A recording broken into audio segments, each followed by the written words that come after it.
प्यारे बच्चों, आज मैं आपको दो चर वाले रैखिक समीकरणों को हल करने की जो तीन विधियां हैं वो मैं आपको एक एक करके बताने जा रहा हूं। वीडियो का आप मिस नहीं करेंगे, एक एक करके वीडियो को बढ़िया से ध्यान से सुनेंगे, एक एक वीडियो को समझने का प्रयास करेंगे। मुझे उम्मीद है कि जब समझ आएंगे तो आपकी कलम कहीं नहीं रुकेगी और इसलिए आप जो है इसको ध्यान से सुने, समझे, देखें और मेरे साथ चलें। आइए हम आपको साथ लेके चलते हैं। सबसे पहले दो चर वाले रैखिक समीकरण जो कि आपके किताब में अध्याय 3 में दिया होगा और उसमें सबसे पहला विधि है इसको विलोपन विधि, दूसरा है प्रतिस्थापन और तीसरा है वज्रगुणन। विलोपन का अर्थ क्या होता है? नाम क्यों रखा विलोप? विलोप कौन होता है? गायब करना, खत्म करना, समाप्त करना।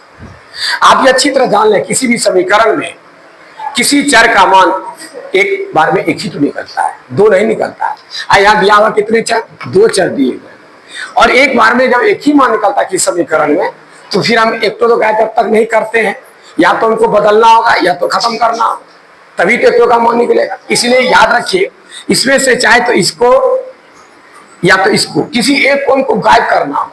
हम एक साथ एक ही को लेकर के चलेंगे तभी मेरा एक टुकड़ा निकलेगा।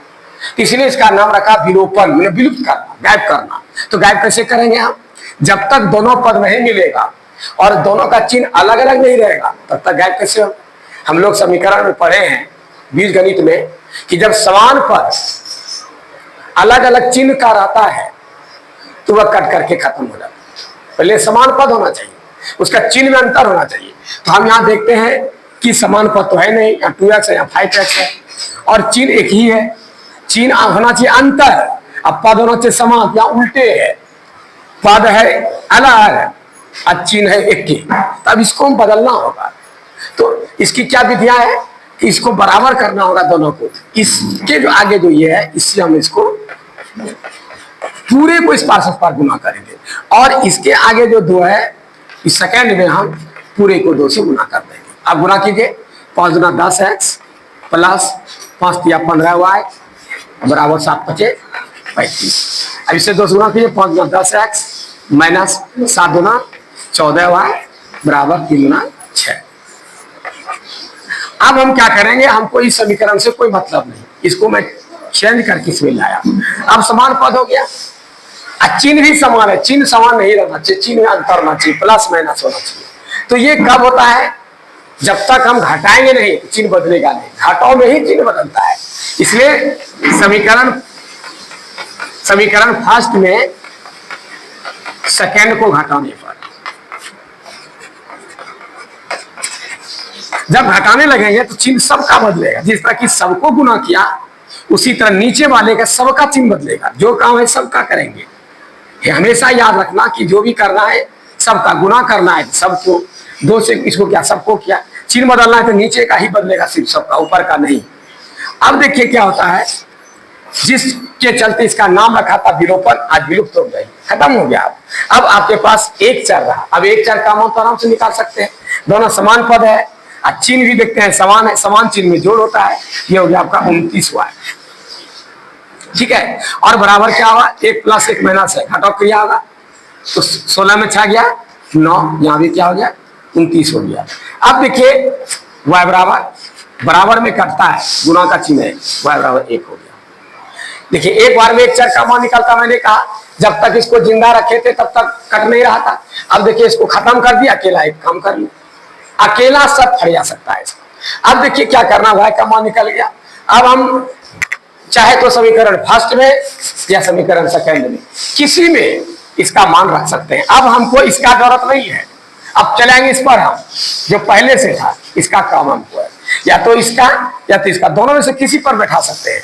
तो लीजिए हम क्या करते हैं, समीकरण फर्स्ट में लगा रहे हैं, फर्स्ट में y का मान रखने पर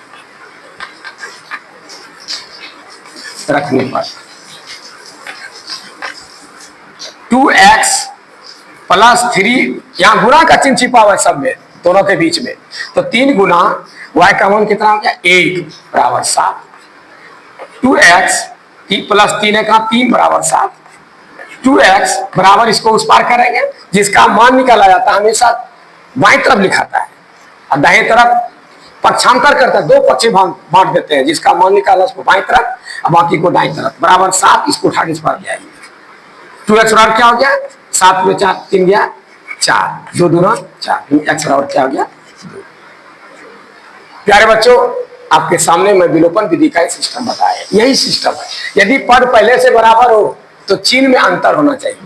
यदि चिन्ह पहले से बराबर हो, चिन्ह पहले से चिन्ह में अंतर हो तो पद बराबर होना चाहिए। यदि चिन्ह में भी पहले से अंतर है और पद ही बराबर है तो कुछ नहीं करना है, ऐसे ही कटा के निकल जाएंगे। इसको कटा देंगे। अच्छा, ये गारंटी नहीं है कि हम इसी को कटाएंगे, हम इसको भी कटा सकते हैं, दोनों में से किसी एक को हटा सकते हैं। यदि हमारी मर्जी है कि हम इसी को खत्म करेंगे तो इस 7 से इसको गुना करना होगा, इस 3 से इसको गुना करना है पूरे को, तब ये घटाना तब नहीं पड़ेगा, क्योंकि आप हमको प्लस माइनस पहले से मौजूद है, तब घटाना क्या जरूरत है, कोई जरूरत नहीं है। तब जोड़ने से ही मेरा काम कट जाएगा, इसको याद रखना है, ठीक है ना। ये मैं सिस्टम आपको सिखा दिया, ठीक है। आप इसको भी बढ़ा सकते हैं, इसको तो आपकी मर्जी, जो सुविधा आपको लगे, लेकिन ध्यान में रखना है कि हमको कम गुना भाग करना पड़े, अंक छोटा लें, कम अंक रहे, इसमें ध्यान, इससे फंसने का डर नहीं रहता है। इसलिए आपकी मर्जी पर काम कर सकते हैं, लेकिन ध्यान में ये रहना चाहिए कि चिन्ह में अंतर होना चाहिए, अब पद समान होना चाहिए। यदि समान पद नहीं है तो इसके नीचे से ऊपर वाले सबको गुना करना है, ऊपर वाले से नीचे वाले गुना करना है। चाहे इसको कटाना है तो इसके साथ ये कारोबार करेंगे, इसको कटाना था तो मैं 2 से इसको ले लिया, 5 से इसको करनी, पूरे करना होगा जो करना होगा, इसको याद रखना होगा। उसके बाद एक तो जो विलुप्त हो रहा है, इस बार अब इतो मान निकलता है, यदि हम कटा देते हैं इससे आपको निकालना है इतना बराबर इतना, इसी को पद मिला करके जैसे मैंने किया करके हल कर लेते, फिर किसी पर मान बैठा सकते हैं, चाहे इस पर या इस पर, जिसका मान निकलेगा। अब मैं आपको बताने जा रहा हूं, दूसरा है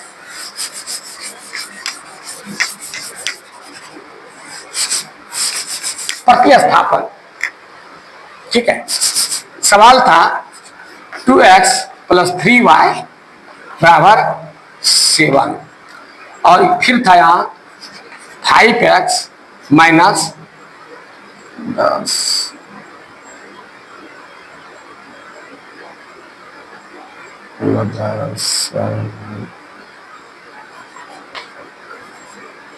4y, ये हो गया 10।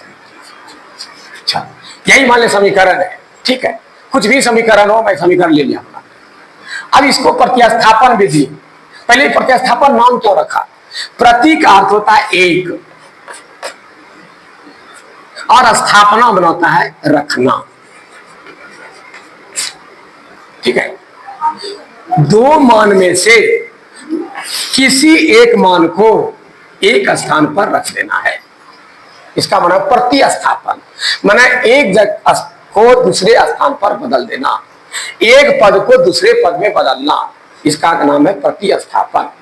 प्रति में एक, स्थापन स्थापित करना, एक को दूसरे पद पर स्थापित करना, यानी x को या तो y में बदल देना या y को x में बदल देना, इसका मतलब यही हुआ। समझ गए, शायद हमको तो समझ गए होंगे। प्रतिस्थापन में एक को दूसरे पर स्थापित करना, बदलना। अब देखिए कैसे बदला जाता है, एक समीकरण को पहले लीजिए, +3y बराबर 7। अब या तो x का मान निकालिए, y का मान निकालिए, शुरू में x का निकालिए, बराबर 7 - 3y, इसलिए x बराबर क्या आ गया, x का मान निकालिए। अब क्या करेंगे, ये आपकी मर्जी, आप y का भी निकाल सकते हैं। हम 3y बराबर इसको उस पार कर देते, -3y रहने देते, और इसको कर देते 7 - 2x बटे 3, हम इसको भी बदल सकते थे, लेकिन आगे में x था, मुझे सुविधा मिली वही इसी को बदल दे। चलिए, अब समीकरण सेकेंड में क्या करना है, x का मान रखना है, रखने पर सेकेंड में क्या है 5x है। अब x के जगह पर हम इसको बदल रहे हैं ना, हम एक टो को बदल के दूसरे पद पे ला रहे हैं, x को बदल कर हम इसे y पे लाया है। अब x पर के जगह पर ये नहीं लिखेंगे, अब ये लिखाएगा बटे 2 और -4y बराबर 6। अब एक को मैं बदलकर इस पर लाया, आप इसको बदलकर उस पर बैठा सकते हैं, कोई गारंटी नहीं है कि आपको इसी से करना है, कोई जरूरी नहीं है, ठीक है ना। तो ये जो है इसको बदल करके हम इस पर बैठा सकते हैं, या इसमें x का या y का मान निकाल पर बैठा सकते हैं। तो सुविधा हुआ पहले वाले से, पहले वाले को बदल दिया x में, x के बदल कर y में ले आया, और अब x के जगह पर हम इसी को धरना है, धर दिया मैं। अब इसको हल कीजिए, 5 से ऊपर गुना होगा, ये 7 × 5 = 35 माइनस ये दोनों गुना होगा, 5 × 15 होगा, अब बटे 2 माइनस 4 बराबर 6। अब क्या करना है, आपको ये पता है कि भिन्न में है, भिन्न के जोड़ हम बना सकते हैं या नहीं। यदि उस पर दिक्कत हो इसको इस पार कर दीजिए, 35 - 15y बराबर, इसको इस पार कर दीजिए 6 + 4y, आया बटे 2 है। अब क्या कौन गुना हो जाएगा, कंसल्टेशन कर सकते हैं आप।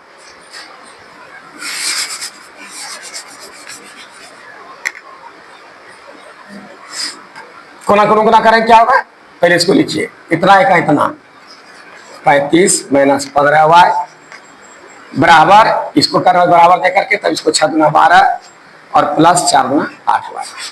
अब पक्षांतर करना है, जिसका मान निकालना है उसके बाएं तरफ हम रखते हैं, याद रखें बाएं तरफ रखते हैं। तो यहाँ पहले से मेरे पास 15 है, इसको भी उठा के इस पर लाएंगे, इसी को सिर्फ लिखना है क्योंकि इसका मान निकालना है। इसको उठा के लाए, चिन्ह बदल गया, और बराबर के बाद 12 है, इसको दूसरे पक्ष में, इसका पार्टी यहाँ है, इसको ऐसा। अब समान चिन्ह जुटेगा, 15 × 8 = 23 माइनस में बराबर क्या हुआ, यहाँ भी कितना निकल रहा है, अधिक माइनस कैंसिल, बराबर क्या आ गया 1। अब y का मान निकल गया। अब हम इसको जो x का मान जो हमने निकाले थे उस पर क्या करेंगे, बैठा देंगे। x का मान क्या निकला था, x बराबर निकला था, ये बैठाया है जो 7 - 3y बटे 2। अब क्या होगा, 7 - 3 × 1, 3 का 3 होगा बटे 2 बराबर 7 × 3 या 4 बटे 2 बराबर 2। यही तरीका है एक को दूसरे पर प्रतिस्थापित करना, एक को बदलकर दूसरों में बदल देना, x को y में बदलना या y को x में बदलना, आपकी मर्जी। एक को बदलकर दूसरे पर बैठा देना, उसको हल करना, यही तरीका है। मेरे ख्याल से आपको समझ में आ गया हो, ठीक है। अब मैं इसके बाद जो एक विधि और बच गया, वज्र विधि, इसको मैं एक स्पेशल वीडियो में बताऊंगा, क्योंकि इसमें थोड़ा ट्रिक्स है। वज्र न कठोर, इसमें कठोर सिस्टम है जिसको कि सही ढंग से जब बताएंगे स्पेशल तो ठीक ठीक समझ में आएगी, क्योंकि वीडियो लंबा हो जाएगा, उसको समझेंगे फिर ये भूल जाएंगे। इसलिए तब तक के लिए मैं विदा चाहता हूँ, और अगले वीडियो में फिर आप लगे रहिएगा, वज्र विधि फिर आपको पेश करूँगा। तब तक के लिए धन्यवाद।